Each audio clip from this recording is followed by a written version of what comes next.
Hello friends. एक बहुत ही दुखद न्यूज़ है। भारत के one of the most important उद्योगपति में से एक रतन टाटा जी आज हमारे बीच नहीं रह पाए। ये बहुत ही दुखद न्यूज़ है। ऐसा माना कि भारत का एक और रत्न खत्म हो गया। यह एक महान पुरुष थे। इनका कंट्रीब्यूशन बहुत ही ज़्यादा था, समाज के प्रति भी और बिजनेस लाइन के पर्सपेक्टिव में भी बहुत ही ज़्यादा था।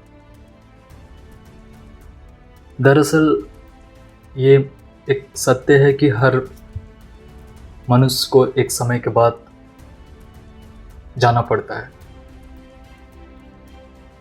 बट इम्पॉर्टेंट ये है कि बहुत कुछ हम लोग इनसे सीख सकते हैं। इनसे सीखकर हम अपनी पीढ़ी को आगे बढ़ा सकते हैं, क्योंकि ये इनका कंट्रीब्यूशन कुछ अलग था। जब इन्होंने टाटा को संभाला तो उस टाइम टाटा का कंट्रीब्यूशन ज़्यादा कुछ नहीं था। इनके नेतृत्व में टाटा समूह आर्थिक ही स्थिति को नहीं बेटर किया, rather देन समाज के प्रति भी एक ट्रस्टवर्दी ब्रांड के रूप में टाटा का बिल्डअप हुआ। रतन टाटा जी से हम लोग बहुत ज़्यादा इंस्पायर हो सकते हैं। देखा जाए तो मैनी टाइम ये बात बोलते थे कि I don't believe in taking the right decision, I take decision and then make it right. इसका मतलब ये बोल रहे हैं कि हम जो भी डिसीजन लेते हैं हमारे अंदर कैपेबिलिटी होनी चाहिए कि हम उससे पूरा एफर्ट डालकर उसको सही साबित करें। इन्होंने एग्जाम्पल नैनो के टाइम या इंडिका जब बनाए थे उस टाइम लिया था कि उस टाइम कोई भी इंडियन कंपनी कार मैन्युफैक्चर नहीं करती थी, बट उन्होंने एक डिसीजन लिया, एक विज़न देखा कि मैंने इंडिया के अंदर ही मैन्युफैक्चरिंग करना है, और उन्होंने उसे प्रूव करके दिखाया इंडिका का टाइम। तो रतन टाटा जी आज हमारे बीच तो नहीं है, बट इनकी बहुत सारी बातें को हम अपने लाइफ में इम्प्लीमेंट करके हम अपने लाइफ को बेहतर बना सकते हैं। उसी प्रकार यही है लाइन है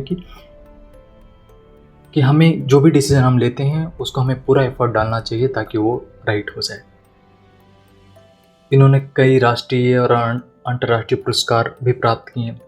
उसमें से जैसे सर्वाधिक देखा जाए तो पद्म भूषण, पद्म विभूषण भी इनको मिला। ये 28 दिसंबर 1947 में इनका जन्म हुआ था मुंबई में। JRD टाटा इनके ग्रैंड फादर थे।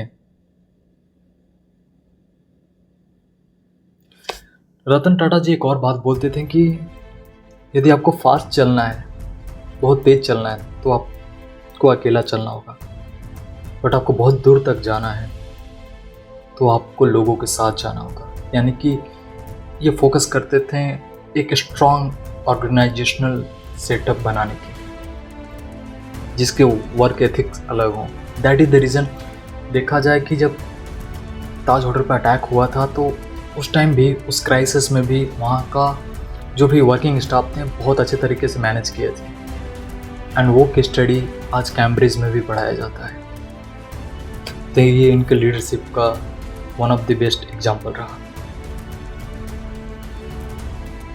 टाटा साहब, रतन साहब से हम लोग ये भी सीख सकते हैं कि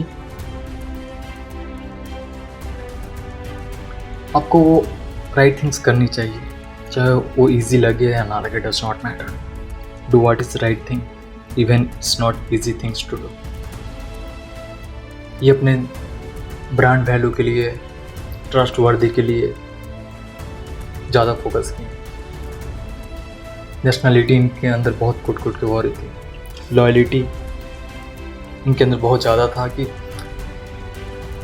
इनके कुछ क्लोज में से एक बेसिकली शादी नहीं किए थे, तो इनका पेंटिंग में बहुत रुचि रखते थे। अपार्ट फ्रॉम कुत्ते को भी पालते थे, और ये इतने लॉयल थे कि एक दफ़ा ऐसा हुआ कि ब्रिटेन के महारानी का इनका इन्विटेशन था, मगर वो इन्होंने रिजेक्ट किया क्योंकि उनका कुत्ता बीमार था। तो आप समझ सकते हैं कि एज ए पर्सन ये कैसे थे, क्योंकि हर बंदा आपके लाइफ में क्या इंपॉर्टेंट है वो डिपेंड करता है कि वो किस टाइप का प्रायोरिटी सेट करता है। तो इनका वन ऑफ द प्रायोरिटी में से ये था कि ये तो बहुत ही लॉयल थे। ये समझते थे कि कौन इनके साथ था और उनके प्रति लॉयलिटी क्या होती है। इन्होंने एक और बात बोला था कि मनुष्य होने के नाते हमारे लाइफ में बहुत अप्स एंड डाउन्स आएंगे and it is important to keep going because straight line even in ECG means we are not alive. And इन्होंने बात बहुत सही बोले थे कि हम लोग बहुत टाइम पैनिक हो जाते हैं जब हमारे लाइफ में बहुत बुरे दिन चलते हैं तो, बट हमें समझना चाहिए कि ये समय हमारे ग्रोथ के लिए है। इन्होंने हमारे लाइफ में, हमारे सोसाइटी में, हमारे देश में बहुत एक अलग फुटप्रिंट छोड़ कर गए हैं कि एज ए यूथ हम इनको फॉलो कर सकते हैं, अपने देश को, अपने सोसाइटी को, अपने आप को एक बेटर ह्यूमन के नाते साबित कर सकते हैं। ज़्यादा तो कुछ इनको नहीं बोला जा सकता है क्योंकि इन्होंने बहुत ही ज़्यादा कंट्रीब्यूट किया है। बस इनको हम लोग थैंक यू बोल सकते हैं। ये बहुत सारे इनके कंट्रीब्यूशन के लिए, इनका मार्गदर्शन के लिए, और इनको हमेशा हम याद रख सकते हैं। बेसिकली आदमी तो दो तरीके से मरते हैं, एक ये हुआ कि एक फिजिकल बॉडी हुआ और दूसरा कि जब हम उन्हें याद नहीं कर पाते हैं तो हम इनके विचारों के द्वारा हम इन्हें याद करने की कोशिश करेंगे। May God bless you sir, rest in peace. Thank you.